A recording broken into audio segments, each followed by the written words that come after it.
Well, I'm live because I just don't feel like waiting around until 2 o'clock today. So I'm here, but I'm looking for it.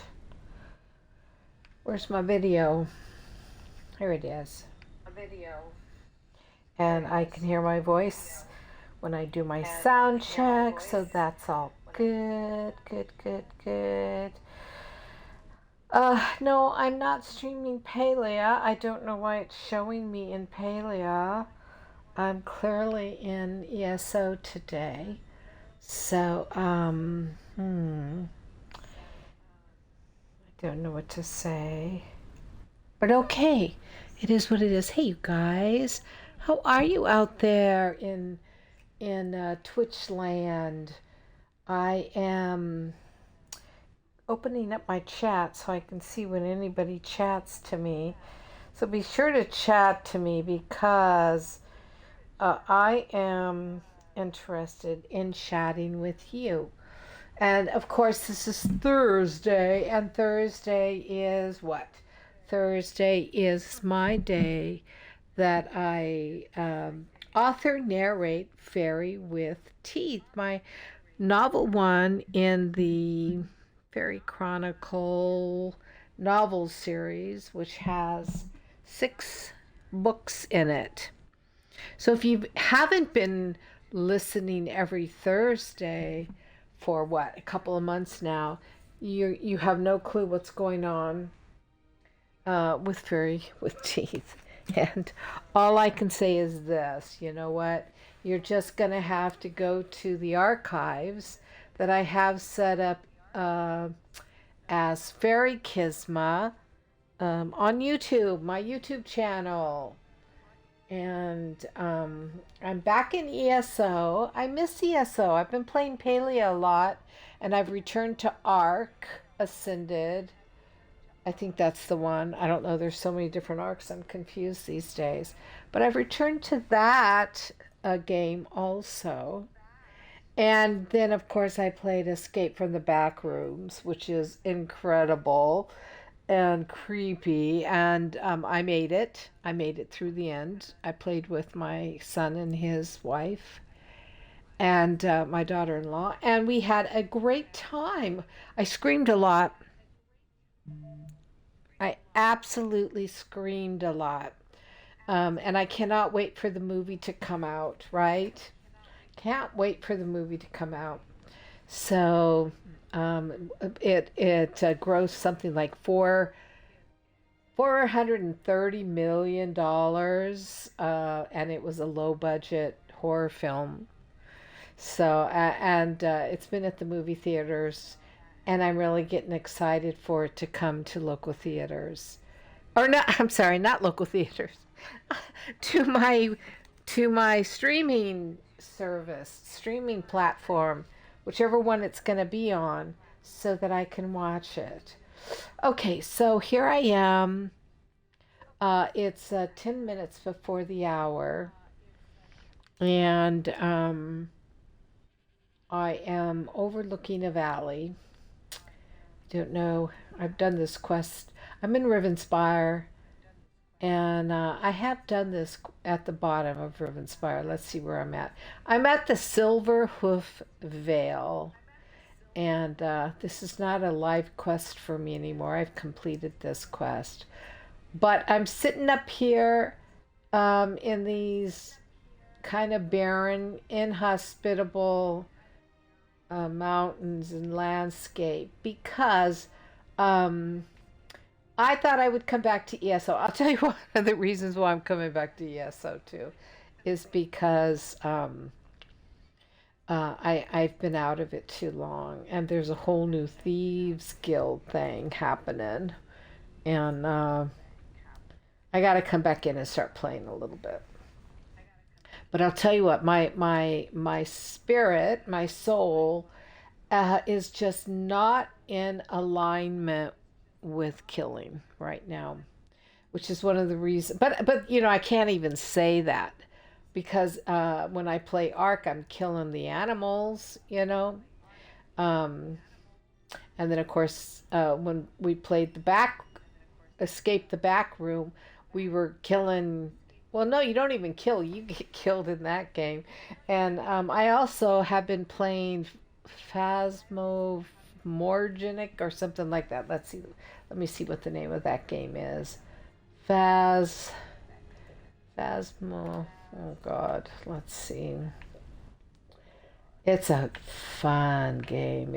We're ghost hunters, ghost adventurers. I feel like I'm Zach Bagans in part of his crew. Well, I don't feel like I'm Zach Bagans.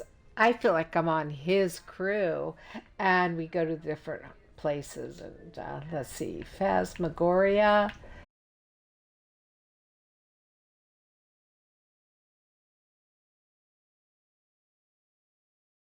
Phasma what?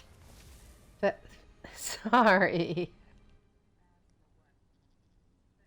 Phasmophobia, if that's how you say it. Anyways, I got a little carried away there. Sorry about that. And I went to my desktop to look at the name of the game, and it's it stalled us for a moment here. All right, my friends. I'm gonna read.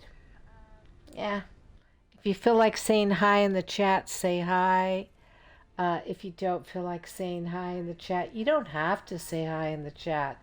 In fact, I'm very used to not having talkers mostly here.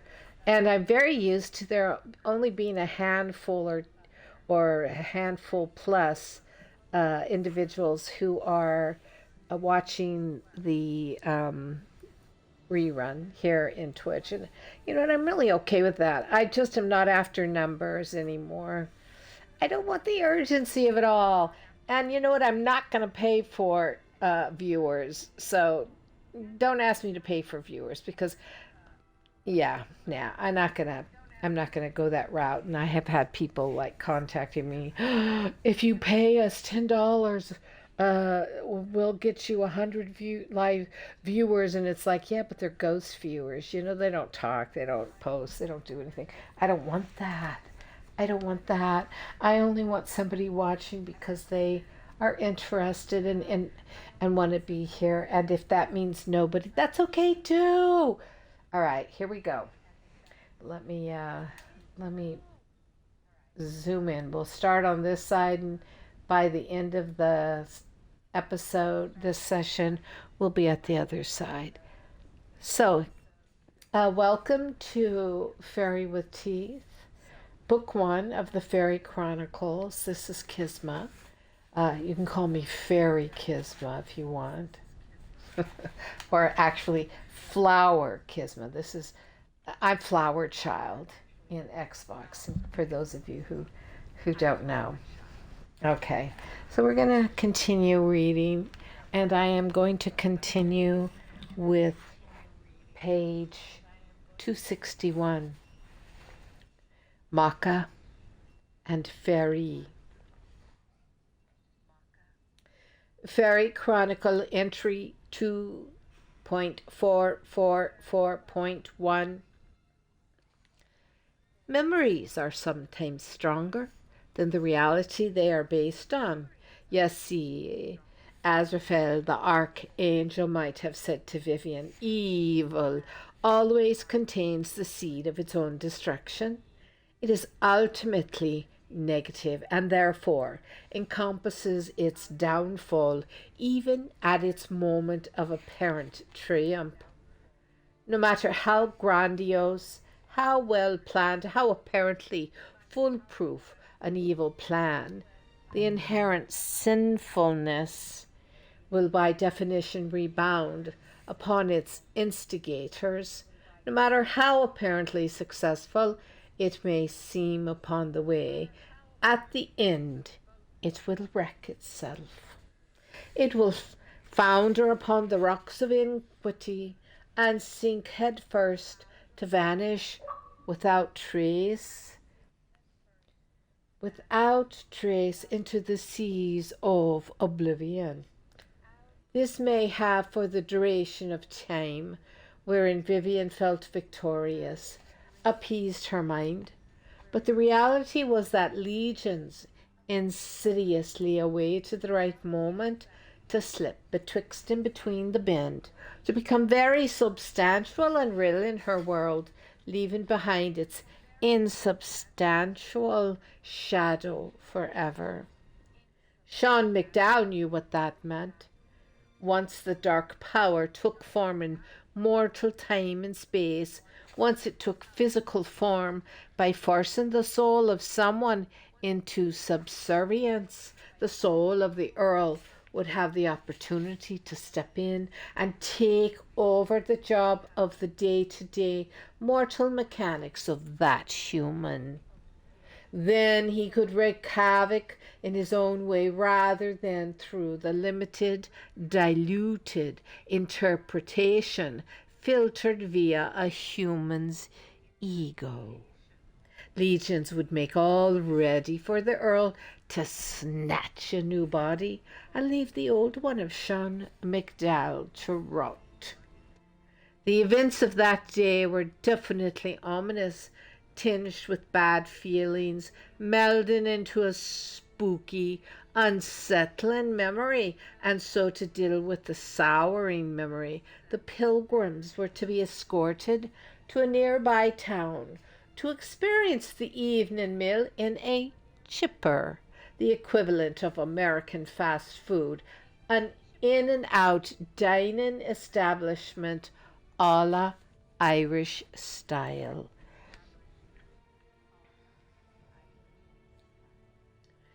After having undergone the lovely ceremony at Knockona, and after picking up the rest of the group at the pub, and after dropping everyone off at the Grange B&B and returning to her own B&B, Vivian rested, then took a nice warm shower. Too soon it seemed it was time to fetch the pilgrims again and take them out for dinner. Before leaving her room, Vivian put on a little dash of perfume. She arrived downstairs at the appointed departure hour, on time, as usual. Cian and Joe stood in the foyer, talking with Michael about the bus, the weather, and cattle, and whatever it is that men talk about when they're alone. Carla and Donna were in the living room, mutely staring at the television, watching with disinterest the International Music Festival. The three men watched Vivian come down the stairs, still silly grins spreading across their faces as each caught a whiff of her perfume. Cian stepped next to her, bending slightly forward and inhaling. "Ah, can I room with you?" he asked, a warm smile on his face. He gave the other two men a wink. "I'm sure your room smells so much nicer than mine." Vivian felt her face flush and stiffened. Thankful that Carla had moved from the couch upon hearing her voice and now stood in the doorway, the two women smiled at one another, knowing that a gap was forming between them. "I don't think my bed is big enough," Vivian replied, avoiding Cian's gaze. Faery-Chronicle entry 2.444.2. The fantasy that sprang to life in both Vivian and Cian's minds was enough to fill page after page in a sizzling romance novel. Vivian's fantasy was romantic, tender, and seductive. Cian's was wild and hot and seductive. Combined, the fantasy was pure eroticism. The pulse in each their individual hearts quickened at the mere sight of one another, and was the ingredient needed to stir the cauldron, reigniting the flame of passion which caused a resurgence of magnetic energy to fold between them again. The electrical impulse that ribboned between them merged somewhere in the middle, and as the two forces met and merged, a charge of energy shot through the room. Everyone felt it, though no one quite knew what to make of it, or what it was even for for that matter. Behind the farmer's house rose the small rath, its green grassed mound curving gracefully on all sides. The fairy hill was unexcavated, pure, untainted, and the red-haired fairy Balkan or dwarf living inside its hollowness, deep inside the crystal palace, was a solitary. Though he had once marched with the trooping fairy and held a place of stature in Medeire's ranks as a great poet and harper, he had taken to himself after the hill of Ishnok had been sealed shut. Loch Gur had pulled him to its shores, or rather the lovely Princess Anya, and he had stood by in waiting, watching her life with the Earl. When she left the sorcerer, return into the world in which she belonged, in which all fairy belong, or at least that was the way he should be according to fairy, he had celebrated with great joy and formed the mound under which he now dwelled. Anya's heart had broken over the Earl, and she had gone to live in her own hill. Not long after that, she entertained a romance with the great Finn McCool, which had left Faery in the background once again. The electrical explosion between Vivian and Cian surged through his mind, causing him to look up from his quiet destitute as the crystal walls began to hum and became illuminated with a rosy light. At first, the dwarf thought the farmer and his wife must be making love, for the crystal walls often glowed rosy during their intercourse. But when the humming grew stronger, he rose from his chair he sat in and made his way to the top of the mound. He stood in the twilight, a shimmering mirage, staring at the back of the white farmhouse, wondering who was in there that should cause such an electrical charge. The cool evening breeze danced through the hawthorn trees, its boughs laden with fragrant white blossoms. The breeze stirred the perfume into the air, carrying it to the heavens while making the grass tremble beneath his feet. She has given him the crystal fire, came the sighing voice of Maka. Fairy dropped to one knee, bowing his head. Yeah, that explains it, he said, eyes cast out. The woman, I mean. Aye, she replied. Her form sparkled beside the may tree. A royal blue cloak draped over her shoulders fell to her feet, and beneath this she wore a crimson gown edged with silver trim. A mass of bronze curls flowed over her shoulders, with a tiny braid hanging on either side of her face, tied off with starling feathers. On the crest of her head rested a silver crown, and her grey eyes studied the dwarf. You are the last of the true blood, Fervolg, she said. Aye, Fairy agreed, nodding his head, but keeping his eyes down. No one dared look at one of the Morrigu unless invited to do so. I am ready to lift the curse of Ulster and re-establish the Black Pig's Dyke, she said, adding, You may rise, Buchan. At times during history, the border of Ulster was much farther to the south and west than it currently was, which had included counties belonging within the same topographical area and sharing many similar traditions. The Black Pig's Dyke was one of the most mysterious remains of the prehistoric Irish world, an ancient earthworks which divided old Ulster from the rest of Ireland and was known as Race, and also as the Worm's Ditch. The Black Pig's Dyke was a long stretch of earthen banks and ditches and remnants of stone walls which could still be traced across the border counties.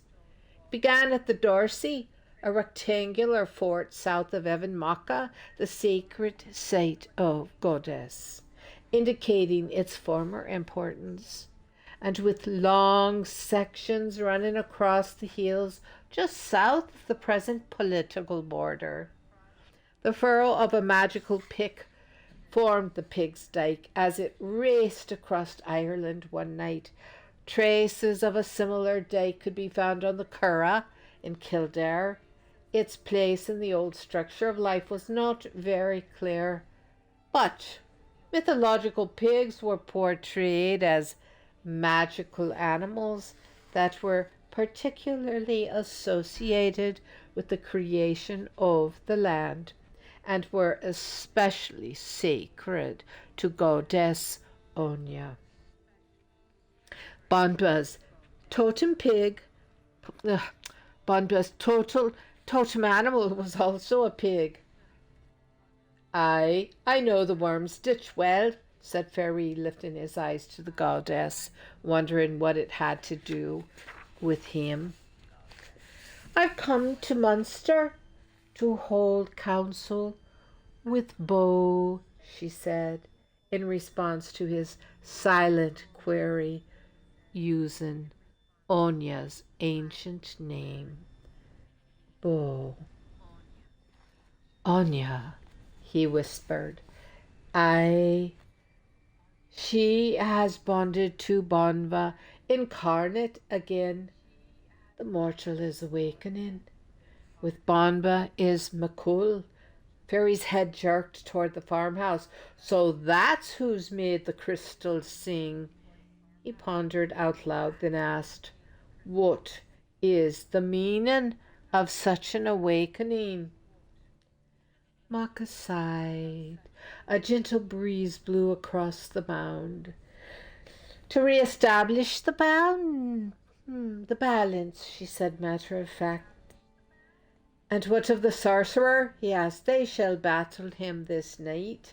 Fair queen, the dwarf ventured, if I may be so bold, and what if they lose? A look of surprise arched Maka's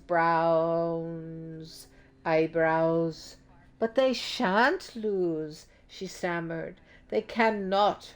She thought on this, her eyes focused on the grass at her feet. And you will ensure their victory. I cannot interfere, of course, she said, meeting his still gaze. And you are sure they shall be victorious? He asked quietly.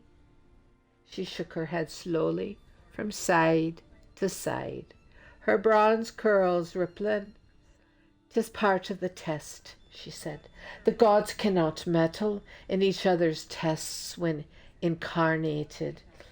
"But you always did," he said. "Surely that has not changed." "Aye, but it has," she confessed softly, fingering a lock of her hair. "The daughter gave the pronouncement when we left the plains. Don't you remember, Faery? Were you not at Taltay when he gave it?"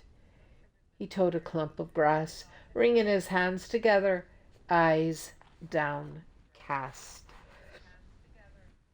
"I be ashamed to say I was not," he stammered. No.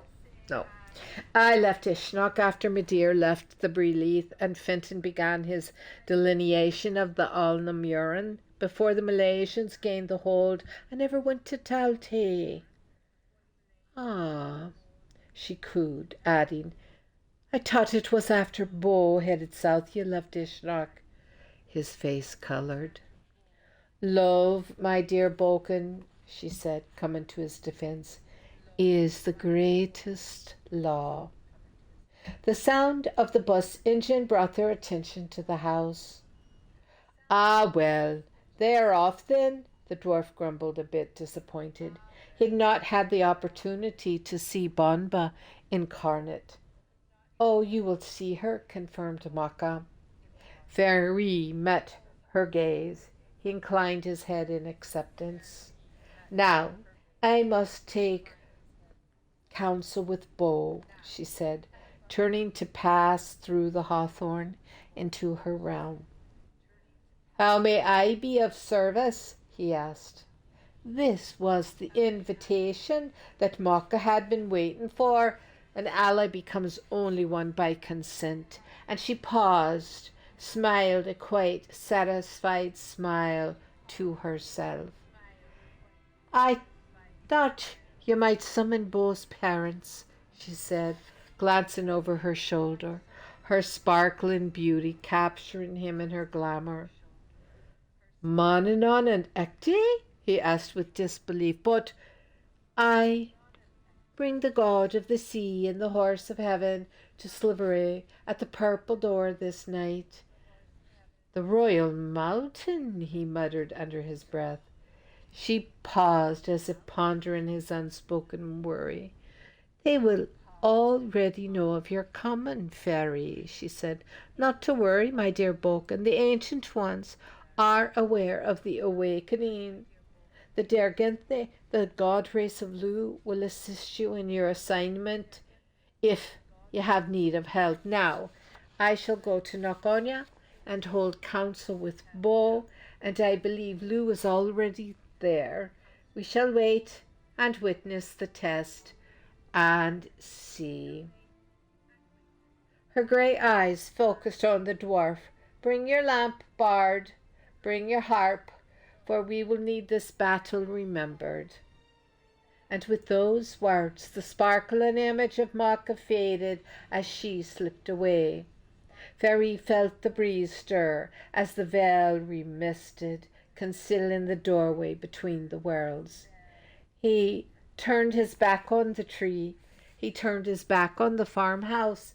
He turned his back on the white bus as it rumbled down the two-lane blacktop road.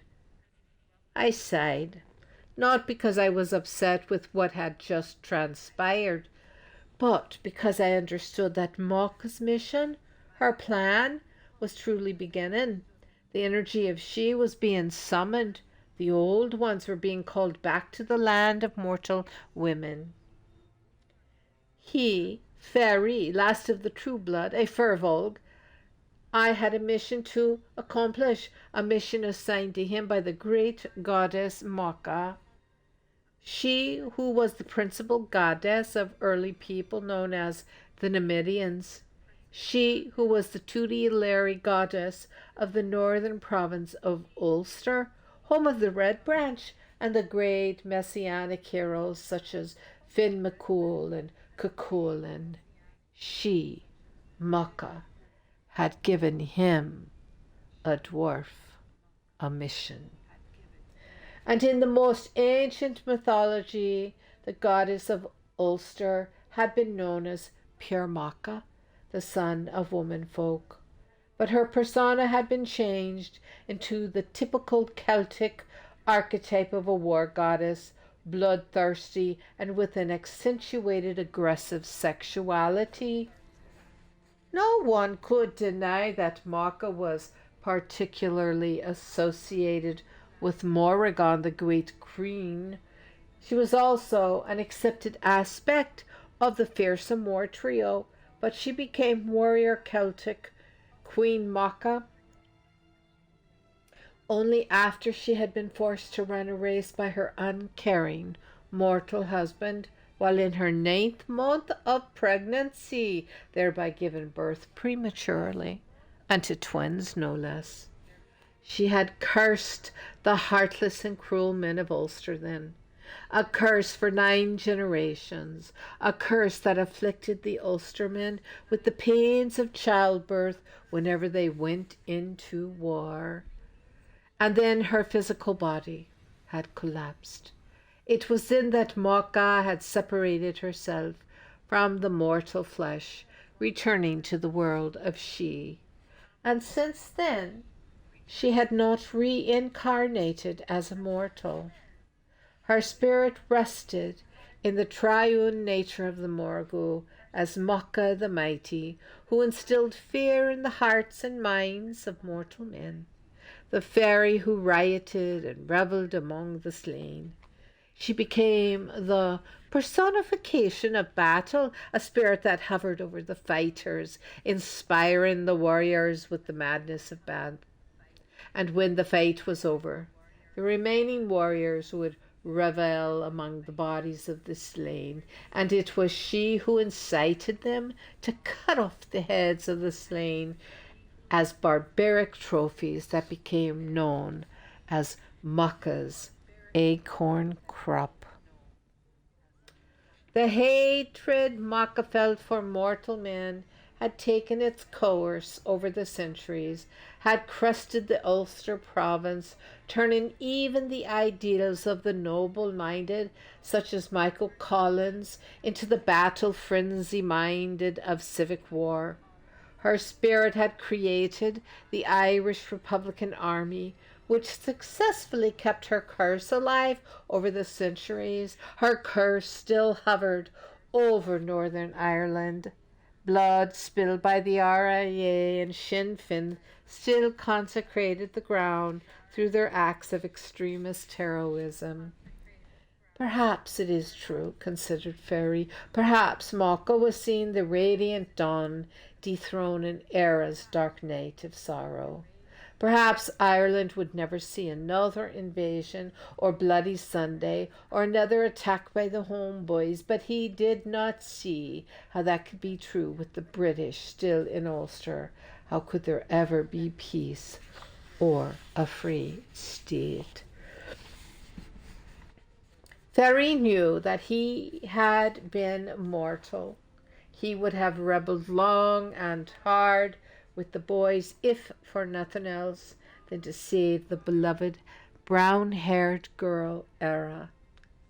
He fingered the whiskers, more like bristles, sticking out from his chin, and whistled softly, a tune to More Craven No. Singing the words, he moved out among the hills, his body expanding into the ethereal spirit of Ireland.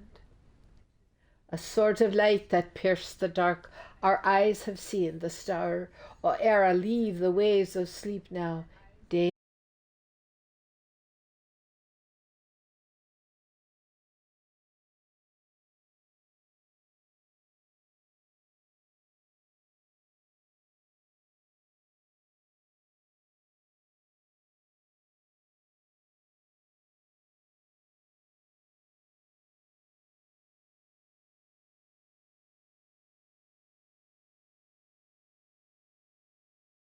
days of promise.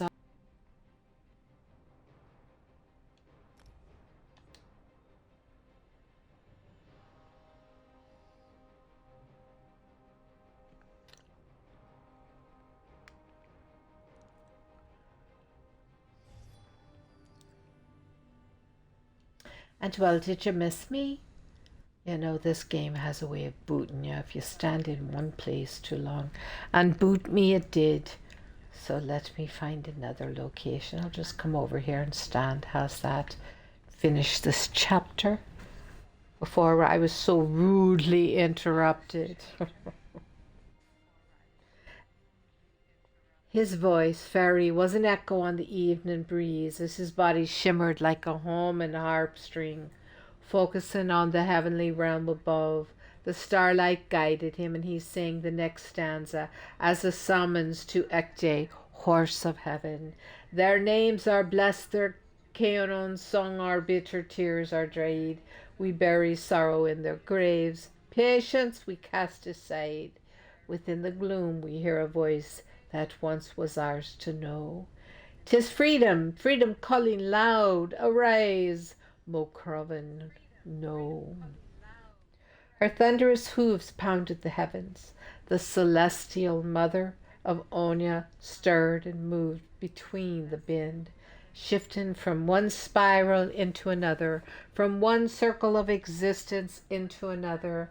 The Bokon felt her fingers close around his as he refocused his attention on the waters surrounding his beloved island. The brown-haired girl for whom he now sang, shifting his body, He felt the flow and ebb and tide as he summoned Manannán mac Lir, god of seas. Afar beyond that empty sea, on many a battle place, your sons have stretched brave hands to death before the foeman's face. Down the sad silence of your rest their war notes faintly blow, and bear an echo of your name, of yours, Mocravan, no. Then wake agrad, we yet shall win a gold crown for your head. Strong wine to make a royal feast, the white wine and the red, and in your oaken mether the yellow mead shall flow. What day you rise in all men's eyes, a queen, Mocroben, no. The roar could be heard as the sea god stretched forth the oar, throwing off his blue-green cloak, rendering him visible once more. He reached a weathered hand toward the Balkan and clapped down on the shimmering shoulder, and their energy arced through space and time. And the bard sang clearly, his voice full of promise, as the ancient ones were pulled with him into the land of Era. The silver speech our fathers knew shall once again be heard, the firelit story, croon and song, sweeter than lilt of bird. Your quicken tree shall break in flower, its ruddy fruit shall glow, and the gentle people dance beneath its shade, Mocroven, no. There shall be peace and plenty, the kindly open door, blessing on all who come and go, the prosperous and the poor. The misty glens and purple hills a fairer tint shall show, when your splendid sun shall ride the skies again, Mocroven, no. All right, there you have it. The first chapter finished as I take flight to a new location. Let's see, I'll go this way maybe. In the flash of light. I might have to battle once I get up here. I am going to have to battle these pesky harpies. All right. And I'm going to have to battle these pesky harpies, fighting as I get my footing on the sacred land of Ireland.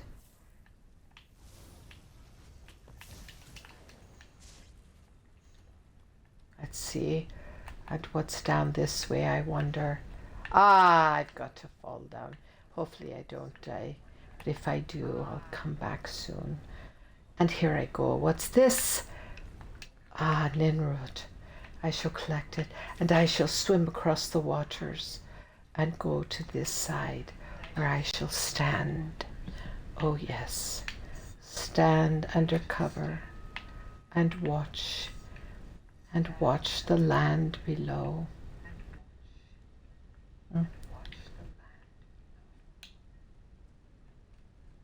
All right, it says I'm hidden. Let us see. Well, well, well, that chapter was a long chapter.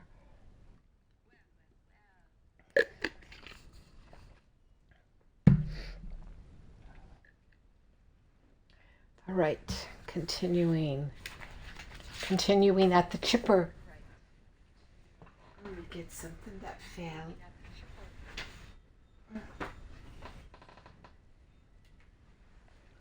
All right. Let's see. As I continue with the next chapter on page 273. Tinkers. A red neon light blinked chipper above the glass window. Two gruff and derelict-looking men sat at a table near the entrance. Both looked to be in their 30s, careworn and streetwise. The younger of the two had dirty, short blonde hair. His green eyes were hard and devious-looking. The other man had curly, shoulder-length black hair and unsettling black eyes, the eyes most people avoid for fear of drawing attention to themselves. A frayed and dirty t-shirt covered his upper torso, its sleeves rolled up high on the arms to display the blanket of tattoos that crawled over every inch of exposed skin. Even the knuckles of both hands were the black, bold lettering of words hard to read from the angle in which they rested on the table. The two travelers sat talking and smoking over soda and a pepperoni pizza, their dialect hard to follow. They paid no attention to the group as they entered and formed a queue at the counter. At the end of the line stood Vivian and Carla, followed by Kian and Joe. "You guys know what you're ordering?" Carla asked after studying the menu posted above the counter. Both men nodded. I'll have the chicken burger, fries, and Coke," Vivian said. "Yeah, I'm getting the same," said Carla. "What's up after this?" Joe asked, smiling and turning his blue eyes on Vivian. "Nothing," she said. "We eat, maybe have a little walk in town, go back to our B&B for an early night." "So no more sates in Lochgur?" he asked. "Nope," confirmed Vivian. And by the way," Joe added, "I can promise you there's not much to see in this town. I don't know if it's the safest place to take a walk anyway." He nodded his head toward the two derelicts. Vivian glanced at the two men sitting at the far table, engaged in a loud discussion. The dining area was a raised platform with four metal, gray-speckled linoleum top tables. An assortment of chairs sat scattered around each table, overused and stressing at the joints. "The plans sound great to me," said Kian. "Yeah," agreed Carla. "The sooner we leave this area, the better." They laughed. "By the way," said Vivian, lowering her voice, "tomorrow night, you know, we'll be dining at Leaky Castle." "All right," said Kian, cutting her off. Joe and I are going to have dinner with Steve. We told him about the pub that is designed around old classic cars, and he wants to go there instead of the castle. So we thought we'd have a boys' night out at the pub." "No," said Carla, shaking her head. "I really have a problem with that." Joe and Kian glanced at each other, confusion and surprise showing on their faces. "Why?" the two men asked in unison. "For one thing," Carla stated, "you made plans with one of the pilgrims without checking in with us first. You can't do that." She folded her arms across her chest and turned her back to the two men. Vivian raised her eyebrows and smiled, moving forward with the line. "Look," said Kian, leaning over Vivian's shoulder, "I was just trying to help. You said to take care of the man, keep him out of your hair." Vivian turned, looking up into his face, aware of his closeness. "But you're giving him special attention. Are you going to do that with each of the participants?" "Sure, if they want." "No, Kian. That's not what the pilgrimage is about, or your role for that matter. This is a group experience, not a pamper ego's experience. Plus, this is a man who openly shows disrespect for the goddess and the fairy and what we do," she added. "And to you, Vivian," stressed Carla. "I know," said Kian, "which is my whole point in entertaining him tomorrow night. I figured I'd keep him out of your way while you dine in comfort." "Look, you guys do what you think is right," Vivian said, while Carla shook her head in disbelief. "But you've gone and blown our surprise," said Carla. Joe and Kian looked at each other, then back to the two women. "That's right," said Vivian. "We know dining at the castle is really expensive, and well, Carla and I wanted to invite you both to dinner as our guests." "Oh, no," Kian grabbed his forehead. We didn't mean to do anything wrong." he said with remorse. Okay, no problem, said Joe, a silly grin on his lips, willing to disregard any previous plans they'd made with Steve. We know you didn't mean to do anything wrong, said Carla, lifting her nose in the air, but this is typical of how you take charge without any consideration for the pilgrimage as a whole or with regards to consulting me or Vivian, she added quickly. Tension stretched between Carlin and Kia. The two had butted heads more than once already, though over minor things.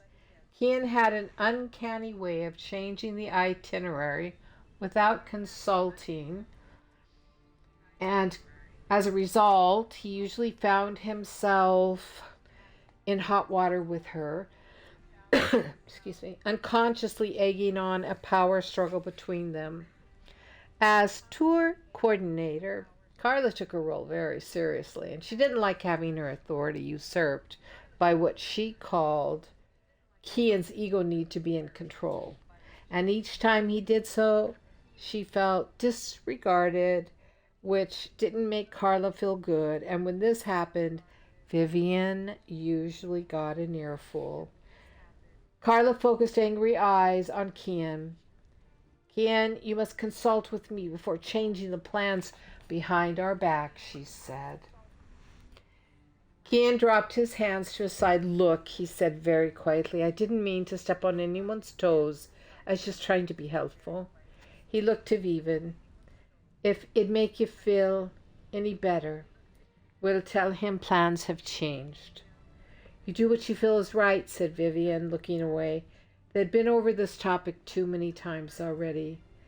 Kian hated when Vivian said that, because that usually meant she was upset with what he'd done, and the correct course of action was what she wanted. And of course, Vivian would never admit to it, but Kian knew what Vivian meant and wanted. He was getting used to some of the hidden meaning behind her words. Awkwardly, they moved up to the counter, where Carlin placed their order and paid the waitress. Cautiously, Kian glanced at Vivian, relaxing when she threw him a smile. He stepped around Carla. Look, he said, bending close to Vivian's ear and placing his hand on her arm. The scent of Vivian's perfume filled Kian's nostrils. Standing this close to her made his head spin. I'm sorry, he said quietly, standing upright and stepping back. Vivian smiled, her quiet little smile, and nodded her head.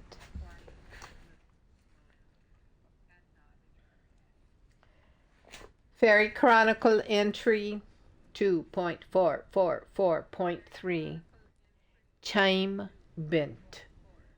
Animation slowed. A golden light flared around Vivian, casting a rose hue to her face. Her lips parted, and her eyes slowly closed. The rising of her chest drew his focus to the soft, full curve of her breasts. His gaze lowered, covering the curve of her neck, the plumpness of her moist lips, the tip of her nose. Time suspended even more. Her eyes slowly opened. Golden light reflected off her lashes. Green eyes stared into his, and he moved closer. Her scent rose again to his nose, as the softness of her hair brushed against his face, as he whispered in his mind, I want you, and in her arm, I really am sorry. And laughter from the far side of the diner broke the fairy glamour, the spell that was being woven around these mortal pawns. Time snapped back into play. Kian straightened and moved back. Vivian picked up the food tray and turned to face the dining area with its 4 tables. She surveyed her choice of seats and headed for an empty chair at the table adjacent the two travelers. "Here, have another slice?" said the dark-haired tinker, shoving a piece of pizza toward Ken. Thanks, really," offered Ken, taking what Vivian would find out later was a second piece. He stuck one end of the pizza in his mouth and bit down. Very good," commented the blonde traveler, nodding his head several times, his green eyes darting to Vivian. Kim agreed, eyes wide, a tight-lipped grin on his face. He chewed and swallowed. I'm full," he said, dropping the pizza on his plate and patting his stomach with both hands. Vivian sat down, smiling. She glanced at the two strangers and nodded. "Have a slice?" The tinker shoved a slice toward her. Oh, no thanks," Vivian said, gesturing to her food and adding, "I have a chicken sandwich here untouched. I think I need to eat my own food first." "Where are you from?" asked the blonde. "California." Very good," he responded. "All of you?" He made a wide sweeping gesture with one arm. "We're from New Zealand, but my wife's Irish," ventured Ken, feeling bold now that Vivian had joined them. "Going to the disco tonight, are you?" asked the man. No, said Ken, shaking his head. The two men turned to Vivian. "Want to go disco?" the dark one asked. Very good, offered the blonde. "Oh, no, but thanks." She declined the offer with a smile. "Good fight tonight. You like boxing?" he asked Ken. John Grover's very good, said the blonde, his eyes darting from face to face. "No, we won't be going to the fight either," said Kim. The dark one pursed his lips, nodding. Thinking this over, he peered out the window. Ken sat down at the traveler's table and began eating. Here, we're just leaving," said the dark one. They stretched and stood up, shuffling away from the table, then pausing.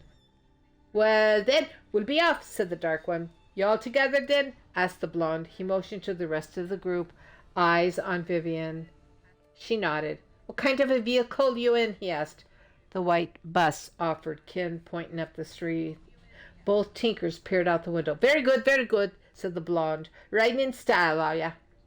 "Have a good evening, then," said the dark one, as they moved off.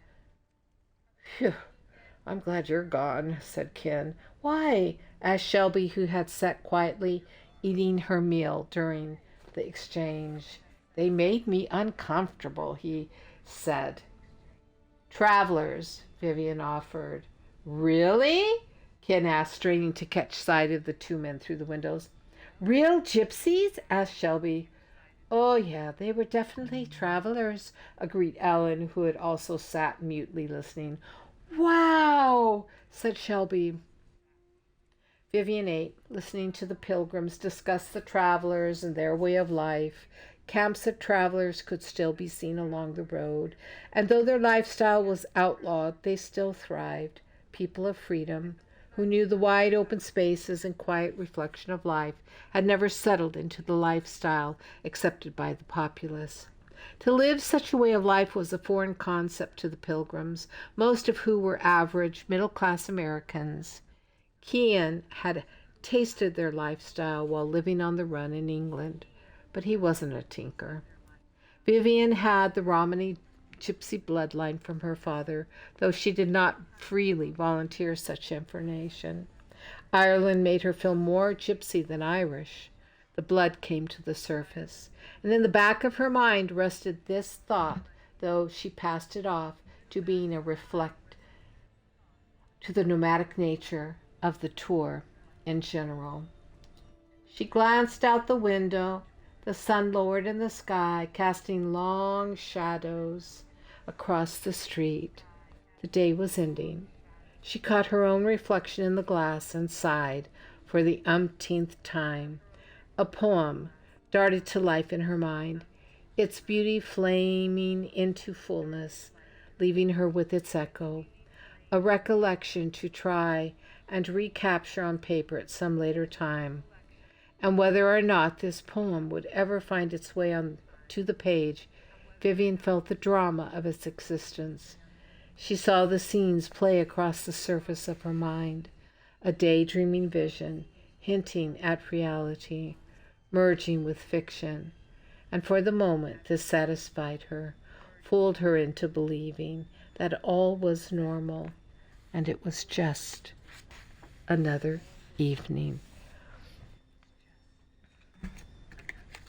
Okay, I'm going to stop there for today, for this week. Hope you enjoyed yourself. I hope you're having a great time. Thank you for tuning in, for listening. I appreciate it. And I'll continue the story next week on Thursday. Same TV channel and same time. Continuing from page 280. Bye for now. Bye.